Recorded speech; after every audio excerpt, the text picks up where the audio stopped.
നമസ്കാരം. Budget special weekly trend സെറ്റേഴ്സിലേക്ക് സ്വാഗതം. അതിവേഗം ബഹുദൂരം സഞ്ചരിച്ച ബെഞ്ച്മാർക്ക് സൂചികകൾ തുടർച്ചയായ 4 സെഷനിലെ വിജയയാത്രയ്ക്ക് വിരാമമിട്ടുകൊണ്ട് വെള്ളിയാഴ്ച പ്രോഫിറ്റ് ബുക്കിംഗിന് സാക്ഷ്യം വഹിച്ചു. എങ്കിലും ജൂലൈ അവസാനത്തോടെ 25,000 എന്ന ലെവലും ഭേദിച്ചേക്കാമെന്ന അനലിസ്റ്റുകളുടെ എസ്റ്റിമേറ്റുകളെ ശക്തിപ്പെടുത്തുന്ന പ്രകടനമാണ് ആഭ്യന്തര വിപണിയിൽ പോയ സെഷനുകളിൽ ഉണ്ടായത്. ജൂലൈ 4 ശേഷം റെക്കോർഡുകൾ പതിവാക്കിയ നിഫ്റ്റി വെള്ളിയാഴ്ചയും 24,854.8 എന്ന സർവകാല ഉയരം തൊട്ടു. എന്നാൽ പിന്നീട് ജൂൺ ക്വാർട്ടർ റിസൾട്ടുകളും ഒപ്പം തന്നെ പ്രോഫിറ്റ് ബുക്കിംഗും മൂലം നിഫ്റ്റി ഇടിവിലേക്ക് പോയി. എങ്കിലും കഴിഞ്ഞ ഒരു മാസത്തിനിടെ 1,500 പോയിന്റിലധികം മുന്നേറ്റമാണ് ആഭ്യന്തര വിപണിയിൽ കണ്ടത്. മറ്റ് ആഗോള ഡാറ്റകൾ വരുന്ന ആഴ്ചയിൽ ഇന്ത്യൻ വിപണിയിൽ ഉണ്ടാകുന്ന ഇമ്പാക്ട് താരതമ്യേന കുറവായിരിക്കും. എങ്കിലും ആഗോള വിപണികളെ ഏറ്റവും അധികം സ്വാധീനിക്കാൻ സാധ്യതയുള്ള പ്രധാന ഡാറ്റകളിലൊന്ന് ജൂലൈ 26 വരുന്ന കോർ PCE ഡാറ്റയാണ്. ജൂലൈ 30-31 തീയതികളിലായി നടക്കാനിരിക്കുന്ന FOMC മീറ്റിംഗിന്റെ തീരുമാനങ്ങളെ നിർണ്ണയിക്കുന്നതിൽ ഈ ഡാറ്റ വലിയ പങ്കുവഹിക്കും. ഒപ്പം ജൂലൈ 25 വരുന്ന GDP ഡാറ്റയും ആഗോള വിപണിയുടെ ഫോക്കസിൽ ഉൾപ്പെടും. ഇന്ത്യൻ മാക്രോ തലത്തിലേക്ക് വന്നാൽ പ്രീ പോസ്റ്റ് ഇലക്ഷൻ റാലികൾക്ക് സാക്ഷ്യം വഹിച്ച ദലാൽ സ്ട്രീറ്റിനെ ഇനി നയിക്കുക ജൂലൈ 23 ധനമന്ത്രി നിർമ്മലാ സീതാരാമൻ അവതരിപ്പിക്കുന്ന ബജറ്റ് തന്നെയാണ്. ബജറ്റ് എങ്ങനെ വിപണിയെ സ്വാധീനിക്കുമെന്നറിയാൻ നിക്ഷേപകർ ആകാംക്ഷയോടെ ഇരിക്കുന്നതിനാൽ തന്നെ ഇത്തവണ ട്രെൻഡ് സെറ്റേഴ്സ് മാർക്കറ്റിന്റെ ഔട്ട്ലുക്ക് ചർച്ച ചെയ്യുന്നതിന് ഒരു സ്പെഷ്യൽ ഗസ്റ്റുമായാണ് എത്തുന്നത്. ഇന്ത്യയിലെ ടോപ്പ് സക്സസ്ഫുൾ ട്രേഡേഴ്സിൽ ഒരാളും മൈഫിൻ ടിവിയുടെ അഡ്വൈസറി ബോർഡ് മെമ്പറുമായ മിസ്റ്റർ ഷിജുമോൻ ആന്റണിയാണ് ഇന്ന് നമ്മളോടൊപ്പം ചേരുന്നത്. Welcome sir, welcome to the show. Thank you. July 23 ചൊവ്വാഴ്ച ബജറ്റ് ഇപ്പോൾ അവതരിപ്പിക്കാനിരിക്കുകയാണ്. ഇതിനോടകം തന്നെ വിപണിയിൽ നമുക്ക് ഒരു പ്രീ ബജറ്റ് റാലി കാണാൻ സാധിച്ചിട്ടുണ്ട്. ബജറ്റ് നടക്കാനിരിക്കെ ഒരു ട്രേഡർ എന്ന നിലയിൽ താങ്കളുടെ ഒരു പെർസ്പെക്റ്റീവ് എന്താണ്? ഓക്കെ, എനിക്ക് കഴിഞ്ഞ കുറച്ച് ദിവസത്തെ മാർക്കറ്റ് റിയാക്ഷൻ നോക്കിയിട്ട് ഈ മാർക്കറ്റിൽ അത്യാവശ്യം നല്ല മൂവ്മെന്റ് ഉണ്ടാകാൻ സാധ്യതയുണ്ടെന്ന് തോന്നുന്നുണ്ട്. ഇപ്പോൾ കഴിഞ്ഞ ബജറ്റ് നോക്കുവാണെങ്കിൽ ഫെബ്രുവരി 1 ബജറ്റ് നോക്കുവാണെങ്കിൽ കുറേ ആൾക്കാർക്ക് നല്ല എക്സ്പെക്റ്റേഷൻ ഉണ്ടായിരുന്നു ബജറ്റിനെ പറ്റി. ബജറ്റിൽ നല്ല മൂവ്മെന്റ് ഉണ്ടാവുന്നു. പക്ഷെ അത് ശരിക്കും വോട്ട് ഓൺ ഒക്കെ ഉണ്ടായിരുന്നു, ഇൻട്രീം ബജറ്റ് ആയിരുന്നു. അപ്പോൾ അതുകൊണ്ട് അതിൽ മൂവ്മെന്റ് ഉണ്ടായിട്ടില്ല. അപ്പോൾ ആ സമയത്ത് ആ റിയാക്ഷൻ വളരെ പ്രകടമായിരുന്നു അതിന് കുറച്ച് ദിവസം മുമ്പ് നോക്കുവാണെങ്കിലും. പക്ഷേ ഇപ്പോൾ ഇന്നലെ അല്ലെങ്കിൽ മിനിങ്ങാന്ന് അങ്ങനെയുള്ള കഴിഞ്ഞ കുറച്ച് ദിവസങ്ങൾ നോക്കുകയാണെങ്കിൽ മാർക്കറ്റിൽ വോളറ്റൈലിറ്റി ഉണ്ട്. അത് നല്ലൊരു സൈനാണ്. അതായത് ബജറ്റിൻ്റെ അന്ന് കുറച്ച് അൺസർട്ടനിറ്റി ഉണ്ടാകും, കുറച്ച് നല്ല മൂവ്മെൻറ്റ് ഉണ്ടാകും എന്നുള്ളതിനൊരു നല്ലൊരു ഇൻഡിക്കേഷനാണത്. അപ്പോൾ ഞാൻ എക്സ്പെക്ട് ചെയ്യുന്നത് നല്ല രീതിയിൽ ഒരു വോളറ്റൈലിറ്റി ഉണ്ടാകുന്നത് തന്നെയാണ്. ഈ ബജറ്റ് ദിവസം പ്രീമിയം സ്പൈക്ക് ഉണ്ടാകുന്നതിനാൽ തന്നെ ട്രേഡേഴ്സ് ഫാർ OTMലേക്കൊക്കെ തന്നെ പോകാനുള്ളൊരു സാധ്യത കൂടുതലുണ്ട്. ഇത് റിസ്ക് മാനേജ്മെന്റിനെ അഫക്റ്റ് ചെയ്യാനുള്ള സാധ്യതയുമുണ്ട്. അത്തരത്തിലുള്ള ട്രേഡേഴ്സിന്റെ അപ്രോച്ചിനെ പറ്റിയുള്ള താങ്കളുടെ ഒപ്പീനിയൻ എന്താണ്? ഇങ്ങനത്തെ ഇവന്റ്സിൽ ട്രേഡ് ചെയ്യുമ്പോൾ ഭയങ്കര റിസ്കി ആയിട്ടുള്ളൊരു എലമെന്റ് ഉണ്ട്. ഇപ്പോൾ കഴിഞ്ഞ ബജറ്റ് നോക്കുവാണെങ്കിൽ ഫെബ്രുവരി 1 ബജറ്റ് നോക്കുവാണെങ്കിൽ അത്യാവശ്യം നല്ല പ്രീമിയം ഉണ്ടായിരുന്നു. എത്രയാണ്, ഒരു 1,500 അല്ലെങ്കിൽ 2,000 പോയിന്റ് അകലെയാണെന്ന് തോന്നുന്നു. എനിക്ക് തോന്നുന്നു ഒരു സൈഡിൽ 10, 70, 80 രൂപയൊക്കെ പ്രീമിയം ഉണ്ടായിരുന്നു. അത് മാർക്കറ്റ് വേണ്ടത്ര മൂവ്മെൻറ്റ് തന്നുമില്ല. മാർക്കറ്റ് സ്ലോലി പ്രീമിയം ഈറ്റിംഗ് ആയിരുന്നു അന്നത്തെ ദിവസം. അപ്പോൾ എൻഡ് ഓഫ് ദി ആയി കഴിഞ്ഞപ്പോഴേക്കും ഈ കമ്പൈൻഡ് പ്രീമിയം ഒരു 2,000-2,500 പോയിന്റ് അകലെയുള്ളത് ഒരു 150 പോയിൻ്റൊക്കെ ഉണ്ടായിരുന്നത് എൻഡ് ഓഫ് ദി ആയി കഴിഞ്ഞപ്പോഴേക്കും അതൊരു 20-30 റുപ്പീസിലേക്ക് വന്നു. അത്രയ്ക്ക് ഭീകരമായിട്ടുള്ള പ്രീമിയം ഡീക്കെ ഉണ്ടായിരുന്നു. പക്ഷേ അങ്ങനൊരു ആ സമയത്ത് ഇത് ഓക്കെ ആയിരുന്നു. കാര്യം എന്താണെന്ന് വെച്ചാൽ അതൊരു നോൺ ഇവൻ്റ് ആയതുകൊണ്ട് മൂവ്മെൻറ്റ് വരാൻ പ്രോബബിലിറ്റി കുറവായിരുന്നു. അതുകൊണ്ട് അത് സെല്ല് ചെയ്തിട്ട് കഴിഞ്ഞാൽ കുഴപ്പമില്ല. പക്ഷേ ഈ ബജറ്റിന് അങ്ങനെ പ്രീമിയം ഉണ്ടെങ്കിൽ പോലും സെല്ലേഴ്സിനും റിസ്ക് ആണ് അത് സെല്ല് ചെയ്യുന്നത്. ചിലപ്പോൾ പെട്ടെന്ന് സ്പൈക്ക് വരും, സ്റ്റോപ്പ് ലോസ് അടിക്കും. അങ്ങനെ എക്സ്പീരിയൻസ് ഇല്ലാത്തവർ ജസ്റ്റ് പ്രീമിയം കൊണ്ട് മാത്രം സെല്ല് ചെയ്യാൻ പോകരുത്. എക്സ്പീരിയൻസ് ഉള്ളവർക്ക് അത് റിസ്ക് എങ്ങനെ മാനേജ് ചെയ്യണമെന്നറിയാം, അവർക്കത് ചെയ്യാം. പിന്നെ ബൈങ്ങിലാണെങ്കിൽ പോലും ചിലപ്പം അഡ്മണിയൊക്കെ നോക്കുമ്പോഴേക്കും ചിലപ്പോൾ 700-800 രൂപയൊക്കെ പ്രീമിയം കാണും. ചിലപ്പോൾ നല്ല ഓപ്പർച്യൂണിറ്റി വരുവാണെങ്കിൽ ആ പ്രീമിയം മൈൻഡ് ചെയ്യാതെ വാങ്ങിക്കാൻ പറ്റും. പക്ഷേ ഓപ്പർച്യൂണിറ്റി വരാതെ വാങ്ങിച്ചു കഴിഞ്ഞാൽ DK വന്നു കഴിഞ്ഞിട്ട് ഈ 700-800 പ്രീമിയം ഉള്ളതൊക്കെ ചിലപ്പോൾ 200-300 ആയിട്ട് പോകും എൻഡ് ഓഫ് ദി ഡേ ആകുമ്പോഴേക്കും. അപ്പോൾ ആ ഒരു പെർസ്പെക്റ്റീവിൽ വേണം നമുക്കത് കാണാൻ. ഏറ്റവും ഇമ്പോർട്ടൻ്റ് ആയിട്ടുള്ള കാര്യം ട്രേഡിലേക്ക് ജമ്പിൻ ചെയ്യരുത്. ഈ ബജറ്റ് പോലുള്ള ഇവൻറ്റ്സിൽ ട്രേഡ് ചെയ്യുമ്പോൾ വളരെ ഇമ്പോർട്ടൻ്റ് ആയിട്ടുള്ളൊരു കാര്യമാണ് നമ്മൾ ഒബ്സർവ് ചെയ്ത് വാച്ച് ചെയ്തിരിക്കുക. ത്രൂ ഔട്ട് ദ ഡേ ചിലപ്പോൾ നമുക്ക് ഒരു ട്രേഡും കിട്ടിയില്ലെന്ന് വരാം. അപ്പോൾ അവിടെ മനസ്സിലാക്കേണ്ട ഒരു കാര്യം, ഇങ്ങനൊരു ഇവൻ്റ് ഉണ്ട് എന്നത് കാരണം നമുക്ക് നല്ലൊരു ട്രേഡ് കിട്ടണമെന്ന് ഒരു നിർബന്ധമില്ല. പക്ഷേ നല്ല ട്രേഡ് കിട്ടുമ്പോൾ നമുക്ക് ആ ഒരു പേടിയോ ഒന്നും ഇല്ലാതെ ട്രേഡ് ചെയ്യാൻ പറ്റുകയും ചെയ്യണം. അപ്പോൾ നമ്മുടെ റിസ്ക് എത്രയാണെന്ന് നമ്മൾ ഡിഫൈൻ ചെയ്ത് ആ റിസ്കിൽ എത്രമാത്രം നമുക്ക് റിസ്ക് ചെയ്യാം എന്നുള്ളത് തീരുമാനിച്ച് വെച്ചിട്ട് അതിന് മാത്രം ട്രേഡ് ചെയ്യുക. ആ ട്രേഡ് ചെയ്യുമ്പോൾ നമുക്ക് വെയിറ്റ് ചെയ്യുന്നൊരു ഓപ്പർച്യൂണിറ്റി വന്നു കഴിഞ്ഞാൽ പേടിക്കാതെ ട്രേഡ് എടുത്തിട്ട് ട്രേഡിലിരിക്കാൻ നോക്കുക. ഇപ്പോൾ ഞാൻ പലപ്പോഴും കണ്ടിട്ടുള്ളത് ഇങ്ങനത്തെ ഇവൻറ്റ്സിലൊക്കെ ട്രേഡ് ചെയ്യുമ്പോഴേക്കും fear of missing out, FOMO, കാരണം ആൾക്കാർ ചിലപ്പോൾ പെട്ടെന്ന് ട്രേഡ് എടുക്കും, എന്നിട്ട് മാർക്കറ്റ് പല സൈഡിലേക്ക് സ്വിങ് ചെയ്യും. മാർക്കറ്റ് ഒരു ട്രെൻഡ് ഡിസൈഡ് ചെയ്യുന്നതിന് മുമ്പ് പലപ്പോഴും ചെറിയ സ്വിങ് 100-200 ചെറിയ സ്വിങ് എന്ന് പറയുമ്പോൾ നോർമൽ ഡേയ്സിൽ അത് വലിയ സ്വിങ് ആയിരിക്കും. പക്ഷേ ഇങ്ങനെ ഒരു ഡേയ്സിൽ അത് ചെറിയ സ്വിങ് ആയിരിക്കും. 50-100 അല്ലെങ്കിൽ 100-200 പോയിന്റിൽ ബാങ്ക് നിഫ്റ്റിയൊക്കെ ചിലപ്പോൾ അങ്ങോട്ടും ഇങ്ങോട്ടും പെട്ടെന്ന് സ്വിങ് ചെയ്യും. അപ്പോൾ ഓരോ സ്വിങ്ങിലും പേടിച്ചിട്ട് അങ്ങോട്ടും ഇങ്ങോട്ടും എക്സിറ്റ് ചെയ്തുകൊണ്ടിരിക്കും ചെറിയ ലോസിൽ. അങ്ങനെ പല ട്രേഡ് ആയി കഴിയുമ്പോഴേക്കും വലിയ ലോസിലേക്ക് പോകും. അത് ചെയ്യാതെ ആ സ്വിങ്ങെല്ലാം അതിജീവിച്ച് ചിലപ്പം ട്രേഡ് ഇല്ലാതെ ഇരിക്കേണ്ടി വരും ചിലപ്പോൾ ആ സമയത്തൊക്കെ. അതിനുശേഷം മാർക്കറ്റ് ക്ലിയർ ആയിട്ടൊരു ട്രെൻഡ് എടുത്ത് ആ ട്രെൻഡിലേക്ക് മൂവ് ചെയ്യാൻ തുടങ്ങി കഴിഞ്ഞിട്ട് ഒരു ട്രേഡ് കിട്ടുവാണെങ്കിൽ എടുക്കുക, കിട്ടിയില്ല സ്കിപ്പ് ചെയ്യുക. അതാണ് ഞാൻ വെയിറ്റ് ചെയ്യുക, ഞാൻ അതാണ് ഞാൻ ചെയ്യാൻ ശ്രമിക്കുന്നത് ഈ ബജറ്റിന്. ഇലക്ഷൻ ടൈമില് ബാങ്ക് നിഫ്റ്റിയുടെ അറ്റ് ദ മണി പ്രീമിയം 800 രൂപ വരെ ആയിരുന്നു. നല്ലൊരു പ്രീമിയം സ്പൈക്ക് ആയിരുന്നു കാണാൻ സാധിച്ചത്. ഇത്തരം സന്ദർഭത്തിൽ ഒരു സാധാരണ ട്രേഡർ ഓപ്ഷൻ ചെയ്യുമ്പോഴുള്ള സ്ഥിതിയിൽ നിന്നും ഡബിൾ എമൗണ്ട് ആയിരിക്കും യൂസ് ചെയ്യേണ്ടി വരിക. ഒരു എക്സാമ്പിൾ പറയുകയാണെങ്കിൽ ഇപ്പോൾ 10,000 രൂപ ക്യാപിറ്റൽ ഉള്ള ഒരു ട്രേഡറുടെ നോർമൽ ലോസ് ഓൾമോസ്റ്റ് ഒരു 10% അല്ലെങ്കിൽ ഒരു 1000 രൂപ വരെയൊക്കെ ആയിരിക്കും. പക്ഷെ നമ്മൾ ഈ ബജറ്റ് ദിവസം നോക്കുമ്പോൾ പ്രീമിയം സ്പൈക്ക് ഉണ്ടെങ്കിൽ നഷ്ടം ഈ ഒരു 1000 രൂപയിൽ നിലനിൽക്കാനുള്ള സാധ്യത കുറവാണ്. അതുപോലെ തന്നെ പൊസിഷൻ സൈസ് ചെയ്യാനുള്ള ഒരു ഓപ്ഷനും ഇല്ല. അപ്പൊ ഇങ്ങനെ ഒരു സിറ്റുവേഷൻ എങ്ങനെയാണ് ഒരു റീറ്റെയിൽ ട്രേഡർ ടാക്കിൾ ചെയ്യേണ്ടത്? നമുക്കിപ്പം ഒരു മിനിറ്റ് ഞാൻ ജസ്റ്റ് ഒന്ന് ചെക്ക് ചെയ്യട്ടെ അറ്റ് ദ മണി പ്രീമിയം എത്ര വരുന്നുണ്ടെന്ന് ബാങ്ക് നിഫ്റ്റിയിൽ. അപ്പോൾ ബാങ്ക് നിഫ്റ്റി ആയിരിക്കും ഇങ്ങനെയുള്ള ഇവൻറ്റ്സിൽ ഏറ്റവും നല്ല ഇൻഡെക്സ് ട്രേഡ് ചെയ്യാൻ പറ്റിയത്. ഇപ്പോൾ ഒരു സൈഡിൽ നമുക്കൊരു 600 രൂപയൊക്കെ പ്രീമിയം ഉണ്ട്. ഏകദേശം ഒരു 7,000 തൊട്ട് 8,000 രൂപ വരെ പ്രീമിയം ഉണ്ട്. ഈ പ്രീമിയത്തിന് ട്രേഡ് എടുത്തു കഴിഞ്ഞാൽ ഒരിക്കലും 5% 10% ലോസിൽ നമുക്ക് സ്റ്റോപ്പ് ലോസിൽ എക്സിറ്റ് ചെയ്യാമെന്ന് പ്രതീക്ഷിക്കരുത്. ഇങ്ങനത്തെ വോൾട്ടൈൽ ഡേയ്സിൽ വോൾട്ടൈലിറ്റി കൂടുതലായിരിക്കും. ആ സമയത്ത് ഒരു 10% അല്ലെങ്കിൽ 500 പോയിന്റ്സ് ഉള്ളൊരു ഓപ്ഷൻ നമ്മൾ എടുത്തിട്ട് 50 റുപ്പീസ് SL സ്റ്റോപ്പ് ലോസ് വെക്കുകയാണെങ്കിൽ ഒട്ടുമുക്കാൽ സമയത്ത് അത് പെട്ടെന്ന് SL അടിച്ച് നമ്മൾ എക്സിറ്റ് ആയി പോകും. അപ്പോൾ നമ്മുടെ ടോട്ടൽ റിസ്ക് ചിലപ്പോൾ ഒരു 10,000 ആണ് നമ്മുടെ റിസ്ക് ടോളറൻസ് എങ്കിൽ ഒരു 2 ലോട്ട് ട്രേഡ് ചെയ്യുക. 2 ലോട്ട് ട്രേഡ് ചെയ്യുമ്പോഴേക്കും ഒരു എത്രയാണ്, ഒരു 15,000 അല്ലെങ്കിൽ 20,000 കുറച്ചുകൂടെ പ്രീമിയം സ്പൈക്ക് ഉണ്ടായി കഴിഞ്ഞാലും ആ ഒരു റേഞ്ചിലേക്ക് വരും, അല്ലെങ്കിൽ 2 മുതൽ 3 ലോട്ട് വരെ. എന്നിട്ട് SL കുറച്ച് വൈഡായിട്ട് കീപ്പ് ചെയ്യുക. റിവാർഡ് വരുമ്പോഴും ചിലപ്പോൾ ഈ 500 എന്നുള്ളത് 1,000 2,000 ഒക്കെ ആകാം, അല്ലെങ്കിൽ 3,000 ഒക്കെ ആകാം. ഇപ്പോൾ കഴിഞ്ഞ ബജറ്റ് ആണെങ്കിൽ ഈ വർഷത്തെ അല്ല 2023 ബജറ്റിലാണെങ്കിൽ പോലും മോർണിംഗിൽ 10-100 രൂപയ്ക്കുള്ള ഓപ്ഷൻസൊക്കെ ഉച്ചയായപ്പോഴേക്കും കോൾ ഓപ്ഷൻസ് 500 600 700 രൂപയ്ക്കായി. അത് കഴിഞ്ഞിട്ട് പിന്നീട് 100 രൂപയുള്ള ഓപ്ഷൻസൊക്കെ പിന്നെ 1000 1500 2000 രൂപയിലേക്കൊക്കെ പോയി.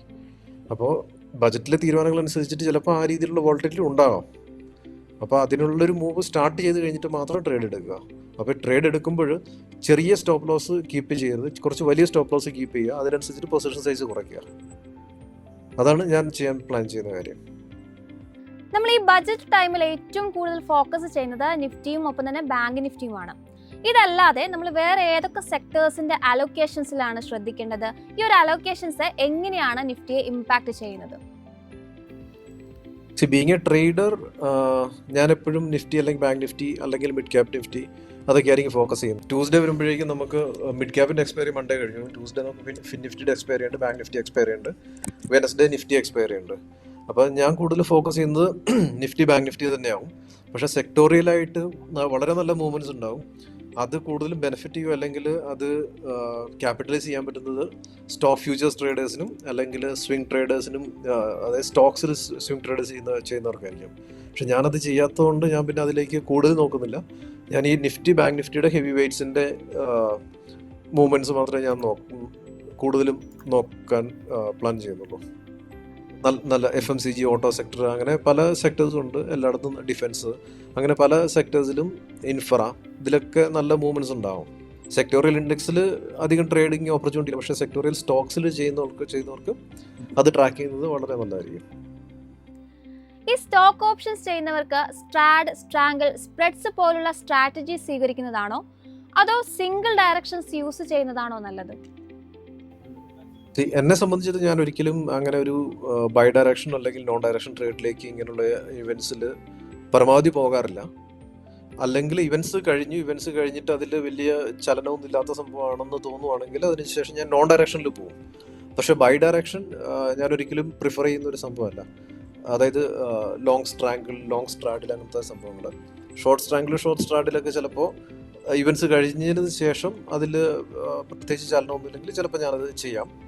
പിന്നെ സ്പ്രെഡ് ചെയ്യാൻ ഉള്ളവർക്ക് കുഴപ്പമില്ല. പക്ഷേ എന്നെ സംബന്ധിച്ചിടത്തോളം ഞാൻ എപ്പോഴും single naked one side options ആയിരിക്കും ചെയ്യാൻ പ്ലാൻ ചെയ്യുന്നത്. 2014 NDA സർക്കാർ വന്നതിന് ശേഷം 10 വർഷങ്ങൾക്കിപ്പുറം ഭൂരിപക്ഷത്തിൽ ഒരു കുറവോട് കൂടിയിട്ടാണ് അധികാരത്തിലെത്തിയിരിക്കുന്നത്. ഇത് എത്രത്തോളം ബജറ്റിനെ ബാധിക്കുമെന്നാണ് താങ്കൾ കരുതുന്നത്? അതുപോലെ തന്നെ ഇത് ട്രേഡേഴ്സിനെ എങ്ങനെയാണ് ബാധിക്കുക? അതിലും ഇപ്പോൾ ഒരു വൈഡ് ആയിട്ടുള്ളൊരു അസംഷൻ എന്താണെന്ന് ചോദിച്ചു കഴിഞ്ഞാൽ കുറേ മാർക്കറ്റ് ഫ്രണ്ട്ലി അല്ലാത്ത കാര്യങ്ങൾ, അതായത് കുറേ ഫ്രീ ബീസ് അങ്ങനത്തെ സംഭവങ്ങളൊക്കെ വരാൻ സാധ്യതയുണ്ടെന്നാണ് പൊതുവെ പറയപ്പെടുന്നത്. അറിയില്ല, നമുക്കിപ്പം ബജറ്റ് വന്നു കഴിഞ്ഞാൽ അറിയാൻ പറ്റുള്ളൂ. പക്ഷെ അങ്ങനെ വരുവാണെങ്കിൽ അത് ചിലപ്പോൾ മാർക്കറ്റ് ഫ്രണ്ട്ലി അല്ലാതെ പോകും.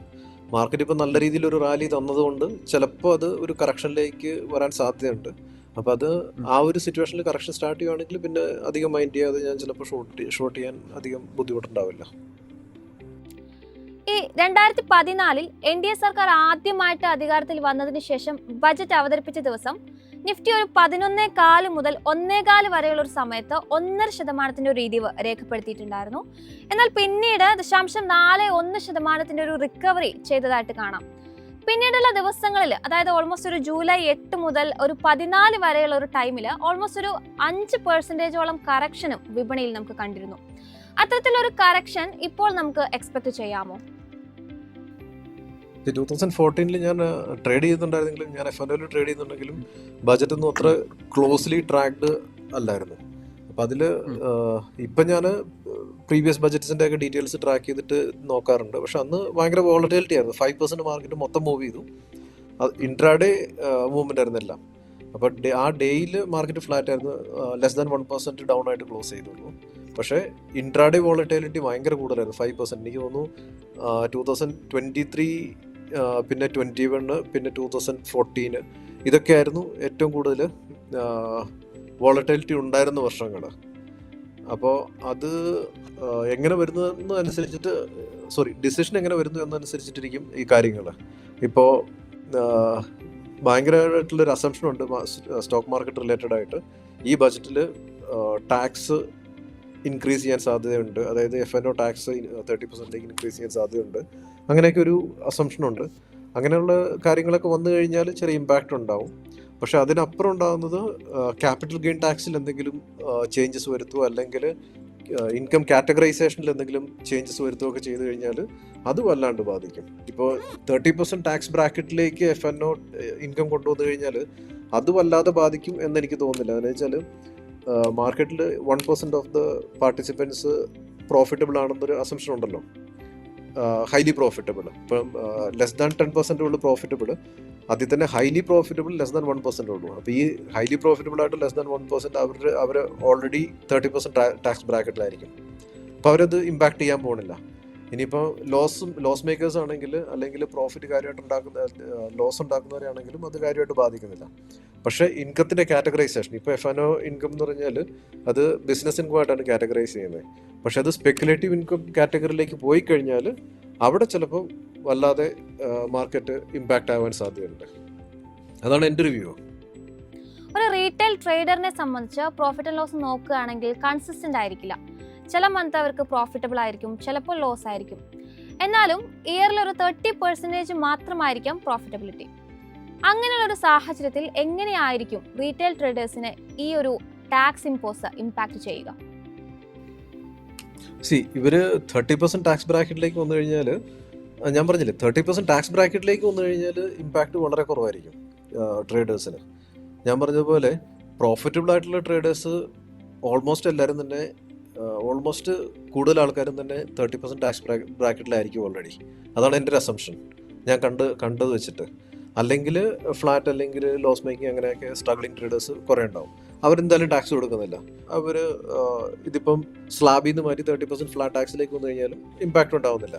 പിന്നെ സർചാർജിൻ്റെ കാര്യമൊന്നും പറഞ്ഞിട്ടില്ല. ഇപ്പോൾ സർചാർജ് വരുമ്പോഴേക്കും അത്യാവശ്യം നല്ല രീതിയിൽ സർചാർജ് എല്ലാം കൂടെ കൂട്ടി 38-39%ലേക്ക് ടോട്ടൽ ടാക്സ് വരും, ഇൻക്ലൂഡിങ് സർചാർജ്. അപ്പോൾ ഇത് 30% ബ്രാക്കറ്റ് നിന്ന് കഴിഞ്ഞാലും ആ സർചാർജ് അങ്ങനെ തന്നെ ആപ്ലിക്കബിൾ ആണെങ്കിൽ ചേഞ്ചസ് ഒന്നുമില്ല. പക്ഷേ സർചാർജ് ആപ്ലിക്കബിൾ അല്ലെങ്കിൽ ഇത് ബെനിഫിറ്റ് ആയിട്ടേ വരുള്ളൂ ട്രേഡേഴ്സിന്. ഞാൻ പറഞ്ഞ പോലെ ഏറ്റവും വലിയ ഇമ്പാക്റ്റ് ഉണ്ടാകാൻ പോകുന്നത് ഇതിൻ്റെ കാറ്റഗറൈസേഷനിൽ വ്യത്യാസം വന്നു കഴിഞ്ഞാൽ. ഇപ്പോൾ ബിസിനസ് ഇൻകമായിട്ട് F&O ഇൻകം കൺസിഡർ ചെയ്യുന്നതിന് പകരം അത് സ്പെക്കുലേറ്റീവ് ഇൻകമായിട്ട് കൺസിഡർ ചെയ്ത് കഴിഞ്ഞാൽ അവിടെ ഒരു ഭയങ്കരമായിട്ടുള്ള ഇമ്പാക്റ്റ് ഉണ്ടാവും. പിന്നെ നമുക്ക് എക്സ്പെൻസൊക്കെ ഓഫ്സെറ്റ് ചെയ്യാൻ പറ്റില്ല, അങ്ങനെ കുറേ അങ്ങനെയുള്ള കുറേ ഇമ്പാക്റ്റ് ഉണ്ടാവും. അവിടെയാണ് മാർക്കറ്റിൽ ചിലപ്പം ഭയങ്കരമായിട്ടുള്ള വേരിയേഷൻസ് ഉണ്ടാവുക. ഇപ്പോൾ 30% ബ്രാക്കറ്റിലേക്ക് വന്നു കഴിഞ്ഞാൽ ചിലപ്പം ഒരു ഇമ്മീഡിയറ്റ് വോളറ്റിലിറ്റി ഉണ്ടായിട്ട് ചിലപ്പം സ്റ്റെബിലൈസ് ആവാം. നെക്സ്റ്റ് വീക്ക് ഉറപ്പായിട്ടും ബജറ്റിൽ തന്നെയായിരിക്കും ഇൻവെസ്റ്റേഴ്സിന്റെ കൂടുതലും ശ്രദ്ധ. എന്നാൽ മറ്റൊരു വശത്ത് കമ്പനികളുടെ റിസൾട്ടുകൾ റിലീസ് ചെയ്യുന്നുണ്ട്. പ്രത്യേകിച്ചും കുറേ ബാങ്കുകളുടെ ഒക്കെ തന്നെ റിസൾട്ടുകൾ അടുത്ത ആഴ്ച വരുന്നുണ്ട്. ഈ ഒരു ശനിയാഴ്ച ഇപ്പോൾ HDFC കൊട്ടക് ബാങ്ക് റിസൾട്ടുകൾ ഓൾറെഡി റിലീസ് ചെയ്തിരുന്നു. അതേപോലെ തന്നെ ബജറ്റിന്റെ തലേ ദിവസം നോക്കുകയാണെങ്കിൽ, അതായത് തിങ്കളാഴ്ച IOB bank, IDBI bank, UCO bank എന്നിവയുടെ റിസൾട്ടാണ് വരുന്നത്. ഇനി ബജറ്റ് കഴിഞ്ഞുള്ള ദിവസം Axis bank, Bajaj fin, federal bank, Canara bank എന്നിവയുടെ ഒക്കെ തന്നെ റിസൾട്ടുകളും വരാനിരിക്കുന്നുണ്ട്. ബജറ്റ് പ്രഖ്യാപനവും ഒപ്പം തന്നെ ഈ ഒരു റിസൾട്ട് ഇമ്പാക്റ്റും എത്രത്തോളം ഇത്തരം സ്റ്റോക്കുകളിലൊക്കെ തന്നെ പ്രതിഫലിക്കുമെന്നാണ് താങ്കൾ കരുതുന്നത്?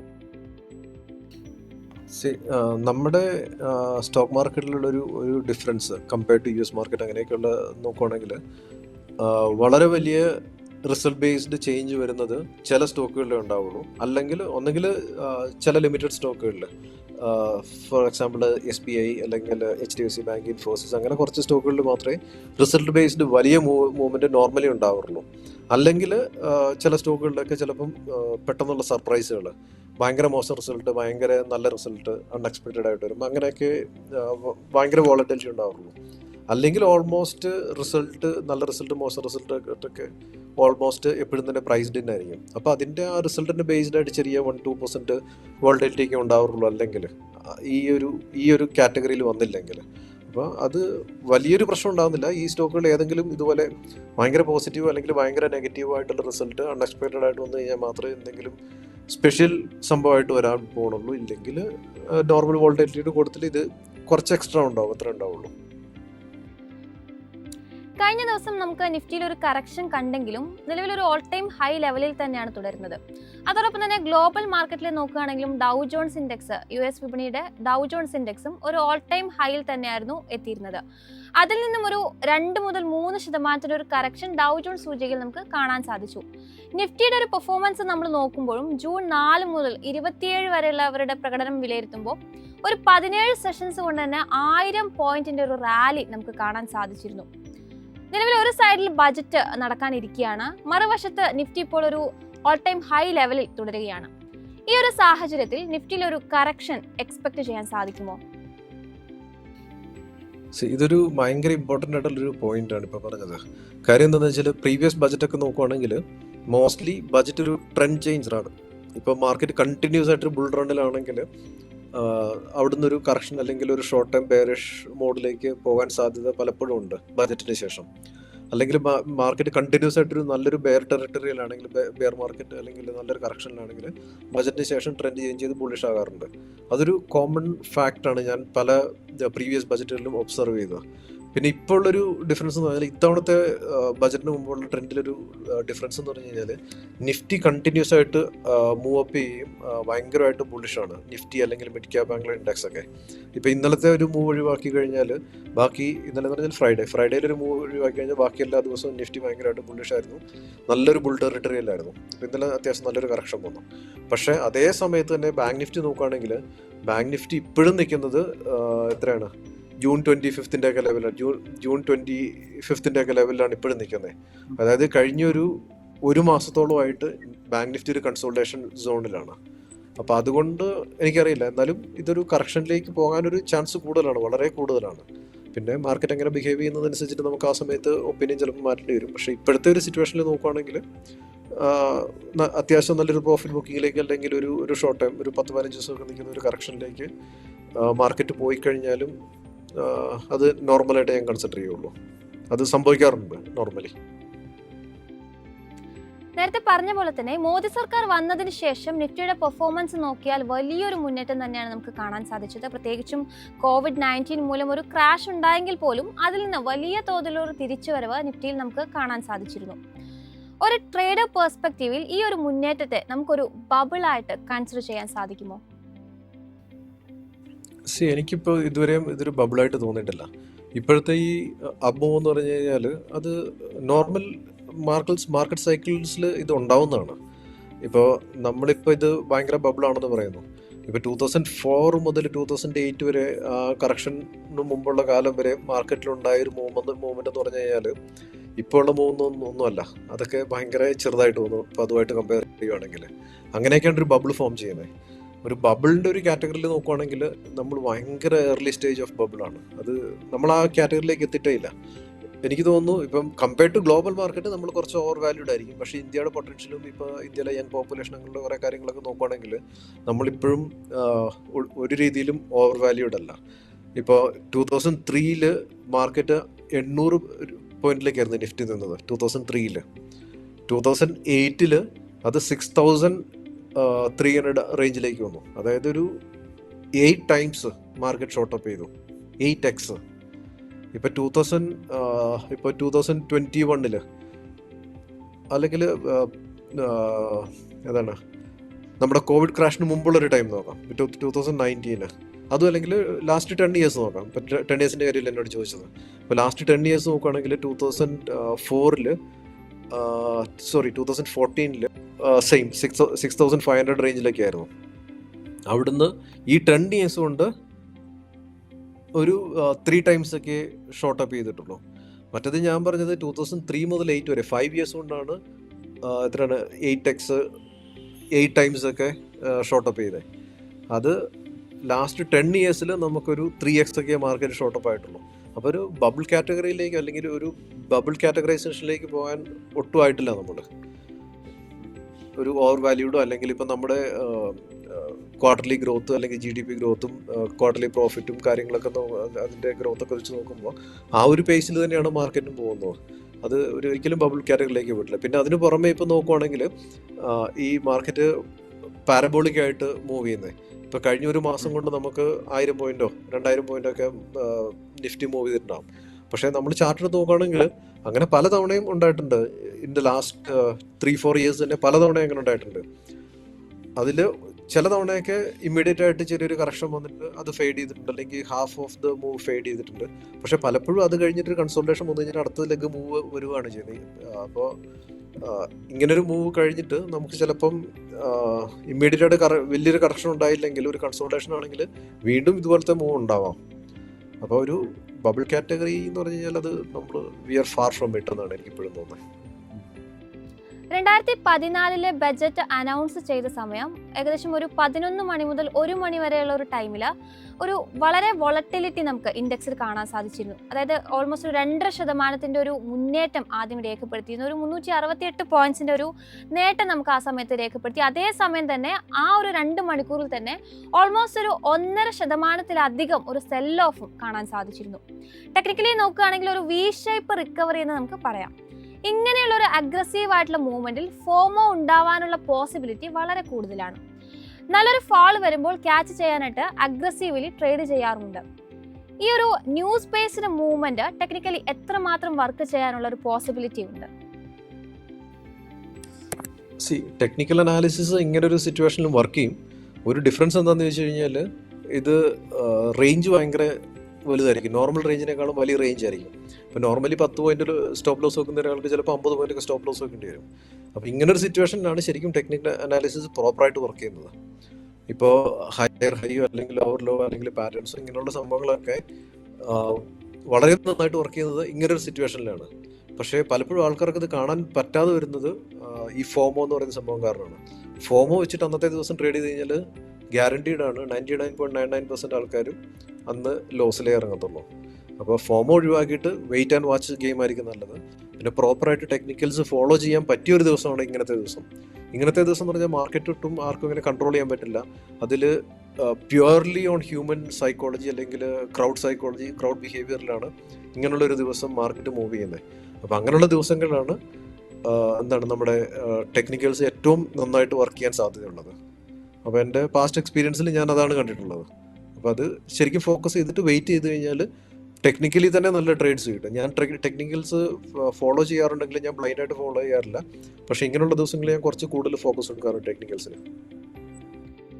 പൊതുവെ ഒരു ട്രേഡർ ക്യാപിറ്റലിന്റെ 5% ആണ് ഓപ്ഷൻ ട്രേഡ് ചെയ്യാറുള്ളത്. ബജറ്റ് പോലുള്ള ഒരു വലിയ ഇവന്റ് നടക്കുമ്പോൾ ക്യാപിറ്റലിന്റെ എത്ര ശതമാനം വിനിയോഗിക്കുന്നതാണ് അനുയോജ്യം? 5 എന്ന് പറഞ്ഞാൽ ഒരു ഹാർഡ് കോർ അല്ലെങ്കിൽ ഹാർഡ് കോർഡ് നമ്പർ അല്ല.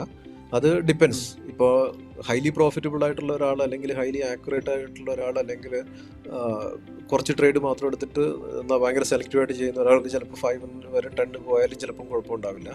പക്ഷേ ഒരു നോർമൽ ട്രേഡർ അത്രയ്ക്ക് സക്സസ്ഫുൾ അല്ലാത്ത, ചിലപ്പം സ്ട്രഗിൾ ചെയ്യുന്ന ഒരു ട്രേഡർക്ക് 5 എന്ന് പറഞ്ഞു കഴിഞ്ഞാൽ ഭയങ്കര കൂടുതലായിരിക്കും. ചിലപ്പോൾ 1% ഒക്കെ ആയിരിക്കും ആക്യുറേറ്റ്, മീൻസ് ഐഡിയൽ, അല്ലെങ്കിൽ 0.5% 1% ഒക്കെ ആയിരിക്കും ഐഡിയൽ. 5 ഒരു മോഡറേറ്റ് നമ്പറാണ് 5, കുഴപ്പമില്ല.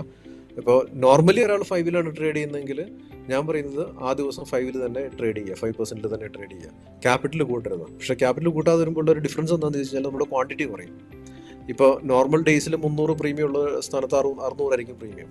അപ്പോൾ നമ്മൾ നോർമൽ ഡേയ്സിൽ 1000 ക്വാണ്ടിറ്റി ചെയ്യുന്നെങ്കിൽ ആ ദിവസം ചിലപ്പോൾ 500 ക്വാണ്ടിറ്റി ചെയ്യാൻ പറ്റുള്ളൂ. പക്ഷേ നമ്മുടെ എക്സ്പോഷർ സെയിം ആയിരിക്കും, നമ്മുടെ റിസ്ക് റിവാർഡും സെയിം. ചിലപ്പം 5% ചിലപ്പോൾ 1% ആണ് ലോസിലേക്ക് പോകുന്നതെങ്കിൽ, ലോസിലേക്ക് പോകുന്നെങ്കിൽ പ്രോഫിറ്റിൻ്റെ പ്രോബിലിറ്റി ചിലപ്പോൾ അതിലും കൂടുതലായിരിക്കും. നോർമൽ ഡേയ്സിനേക്കാളും കുറച്ചുകൂടെ വോൾട്ടൈലിറ്റി കൂടുതലായിട്ട് രണ്ട് സൈഡിൽ ഇമ്പാക്റ്റ് ഉണ്ടാവും. ഇപ്പോൾ ക്യാപിറ്റൽ കൂട്ടോ കുറയ്ക്കുകയോ ചെയ്യേണ്ട, ക്വാണ്ടിറ്റി അതിനനുസരിച്ച് അഡ്ജസ്റ്റ് ചെയ്യാമെന്നാണ് എൻ്റെ തിയറി ആ ടൈമിൽ. ചില ട്രേഡേഴ്സ് ഇത്തരം ദിവസങ്ങളിൽ ട്രേഡ് എടുക്കുന്നതിൽ നിന്നൊക്കെ തന്നെ വിട്ടു നിൽക്കാറുണ്ട്. മാർക്കറ്റ് സെറ്റിൽ ആവാൻ വേണ്ടിയിട്ട് അവർ വെയിറ്റ് ചെയ്യും. താങ്കളുടെ ഒരു വ്യൂവിൽ ഇതിന് എത്ര ദിവസം എടുക്കും എന്നാണ് എക്സ്പെക്ട് ചെയ്യുന്നത്? 2-3 ദിവസത്തിൽ സെറ്റിലാവും. പക്ഷേ ഒരു ട്രേഡർ എന്ന രീതിയിൽ ഞാൻ എപ്പോഴും നോക്കുന്ന വോളറ്റിലിറ്റി ഉള്ള ടൈമിലാണ്. മാർക്കറ്റ് സെറ്റിലായി കഴിഞ്ഞാൽ പിന്നെ അവിടെ ഒരു ട്രേഡ് ഓപ്പർച്യൂണിറ്റി വളരെ വളരെ വളരെ കുറവാണ്. പിന്നെ നമ്മൾ വെറുതെ മാർക്കറ്റിൻ്റെ ഫ്രണ്ടിലിരുന്ന് ട്രേഡ് ഹണ്ട് ചെയ്യാമെന്ന് മാത്രമേ ഉള്ളൂ. വളരെ ബുദ്ധിമുട്ടാണ്. പക്ഷേ ഇങ്ങനെയുള്ള വോളറ്റിലായിട്ടുള്ള സമയങ്ങളിൽ നമ്മൾ മാർക്കറ്റിൻ്റെ ഫ്രണ്ടിലിരിക്കുകയാണെങ്കിൽ കിട്ടുന്ന ട്രേഡ്സിൻ്റെ എണ്ണം ഭയങ്കര കൂടുതലായിരിക്കും. അപ്പോൾ അതുകൊണ്ട് ഞാനൊരിക്കലും അങ്ങനെ വെയിറ്റ് ചെയ്യാൻ പ്ലാനില്ല. ഇങ്ങനെയുള്ള ഓപ്പർച്യൂണിറ്റി ഉള്ളപ്പോൾ ഓപ്പർച്യൂണിറ്റി വന്നു കഴിഞ്ഞാൽ ട്രേഡ് ചെയ്യും, ഹണ്ട് ചെയ്തുകൊണ്ടിരിക്കും അഗ്രസീവായിട്ട്. അതിനുശേഷം ചെയ്യും. പക്ഷേ ഒരു 2-3 ദിവസങ്ങളിൽ സെറ്റിലാകുമെന്നാണ് എൻ്റെ പ്രതീക്ഷ. നോർമലി അതിൽ കൂടുതലൊന്നും എടുക്കാറില്ല. ഒരു 2-3 ദിവസം കഴിയുമ്പോഴേക്കും മാർക്കറ്റ് ഒരു നോർമൽ മോഡിലേക്ക് പോകും. പിന്നെ അടുത്ത ഇഷ്യൂസിൻ്റെ പുറകെ പോകും മാർക്കറ്റ്. അത്രയ്ക്ക് വലിയ ഇമ്പാക്റ്റ് ഉണ്ടാകുന്ന കാര്യങ്ങളൊന്നും ഇല്ലെങ്കിൽ. ബജറ്റ് ഡേയിൽ റീറ്റെയിൽ ട്രേഡേഴ്സിന്റെ ഒരു പാർട്ടിസിപ്പേഷനും വളരെയധികം മാർക്കറ്റിൽ കാണാൻ കഴിയുന്നതാണ്. അവർക്ക് വേണ്ടി കൊടുക്കാനുള്ളൊരു കോഷൻ എന്താണ്? ഞാൻ ഇത്രയും നേരം പറഞ്ഞ കാര്യങ്ങൾ തന്നെ. പേടിക്കാതിരിക്കുക ഫസ്റ്റ് ഓഫ് ഓൾ. അതിനുശേഷം നമുക്ക് എത്ര റിസ്ക് വരാം, ഒരു ട്രേഡ് എടുത്തു കഴിഞ്ഞാൽ നമ്മുടെ ട്രേഡ് റോങ് ആയി പോയി കഴിഞ്ഞാൽ എത്ര ലോസ് വരാമെന്ന് കാൽക്കുലേറ്റ് ചെയ്തിട്ട് അത് അക്സെപ്റ്റബിൾ ആണെങ്കിൽ മാത്രം ക്യാപിറ്റൽ ഡിപ്ലോയ് ചെയ്യുക. രണ്ടാമത്തെ കാര്യം, ഫോമോ വെച്ചിട്ട് ട്രേഡ് ചെയ്യുകയേ ചെയ്യരുത്. ഫോമോ വെച്ച് കഴിഞ്ഞാൽ നമ്മൾ സംഭവിക്കുന്നതെന്ന് വെച്ചാൽ ചാടി കയറി ലോങ് പോവും, ഷോർട്ട് പോവും, ലോസ് ബുക്കിയും പ്രോഫിറ്റ് ബുക്കിയും ചാടി കയറി ഇറങ്ങിയും ചെയ്യും. അങ്ങനത്തെ മങ്കി ട്രേഡ്സ് ചെയ്യാണ്ടിരിക്കുക. വെയിറ്റ് ചെയ്ത് ക്ലിയർ ആയിട്ടൊരു ട്രെൻഡ് ഫോം ചെയ്ത് കഴിഞ്ഞിട്ട് എത്ര റിസ്ക് വരും, ആ ട്രേഡ് ലോസ് ആയി കഴിഞ്ഞാൽ എത്ര റിസ്ക് വരുമെന്ന് കാൽക്കുലേറ്റ് ചെയ്തതിന് ശേഷം ആ ട്രേഡ് എടുക്കുക. എന്നിട്ട് സമാധാനമായിട്ടിരിക്കുക. ആ ട്രേഡ് റോങ് ആയാലും എത്രയാണ് ലോസ് വരുന്നത് നമുക്കറിയാം. അതിൽ കൂടുതലൊന്നും സംഭവിക്കാൻ പോകുന്നില്ല, എന്തൊക്കെ സംഭവിച്ചു കഴിഞ്ഞാലും മാർക്കറ്റിൽ. അപ്പോൾ സമാധാനമായിട്ടിരിക്കുക. എന്നിട്ട് നമ്മുടെ ടാർഗറ്റ് ചേസ് ചെയ്ത്, അല്ലെങ്കിൽ സ്റ്റോപ്പ് ലോസ് മൂവ് അപ്പ് ചെയ്ത് എങ്ങനെയാണോ നമുക്ക് റൈഡ് ചെയ്യാൻ പറ്റുന്നത് അങ്ങനെ റൈഡ് ചെയ്തിട്ട് ഒരു പൊട്ടൻഷ്യലി മാർക്കറ്റ് ടോപ്പ് ഔട്ട് ചെയ്യുകയോ അല്ലെങ്കിൽ ഒരു ബോട്ടം ഔട്ട് ചെയ്യുകയോ ചെയ്യുന്നവരെ നമ്മുടെ ട്രേഡ് റൈഡ് ചെയ്ത് എന്താണ് മാർക്കറ്റ് തരുന്നത് അത് അക്സെപ്റ്റ് ചെയ്യുക. അപ്പോൾ ഫോമോയിൽ ട്രേഡ് ചെയ്യാണ്ടിരിക്കുക, പാനിക് ആകാണ്ടിരിക്കുക, റിസ്ക് അറിഞ്ഞ് ട്രേഡ് ചെയ്യുക. പിന്നെ ചെറിയ ട്രേഡ്സ് അങ്ങോട്ടും ഇങ്ങോട്ടും ചാടിക്കയറി ചെയ്യാണ്ടിരിക്കുക. അതാണ് ഞാൻ ചെയ്യാൻ ഉദ്ദേശിക്കുന്നത്. അതാണ് ഒരു നല്ല രീതിയിൽ നിന്ന് എനിക്ക് തോന്നിയിട്ടുണ്ട്. ഈ ഒരു സ്പെഷ്യൽ സെഷൻ വഴി ബജറ്റ് ഡേയിൽ നിക്ഷേപകർ എത്രത്തോളം കോഷ്യസ് ആയി ഇരിക്കേണ്ടതുണ്ട് എന്നതിനെ പറ്റിയുള്ള വളരെ വാല്യുബിൾ ആയിട്ടുള്ള ഒരു ഇൻസൈറ്റ് ആണ് അദ്ദേഹം പ്രേക്ഷകർക്ക് നൽകിയത്. Thank you so much sir. Thank you so much. 17 സെഷനുകൾ കൊണ്ടുള്ള നിഫ്റ്റിയുടെ 1000 പോയിന്റ് റാലി എന്ന റെക്കോർഡും വരും ദിവസങ്ങളിൽ മറികടക്കാൻ നിഫ്റ്റിക്ക് സാധിക്കുമോ, അതോ ബജറ്റിൽ വിപണിയുടെ കാലിടറുമോ എന്നതായിരിക്കും അടുത്ത ആഴ്ച നിക്ഷേപകർ ഉറ്റുനോക്കുക. മാർക്കറ്റിന്റെ കൂടുതൽ വിശേഷങ്ങളുമായി തിങ്കളാഴ്ച മാർക്കറ്റ് പ്ലസിൽ കാണാം. നന്ദി, നമസ്കാരം.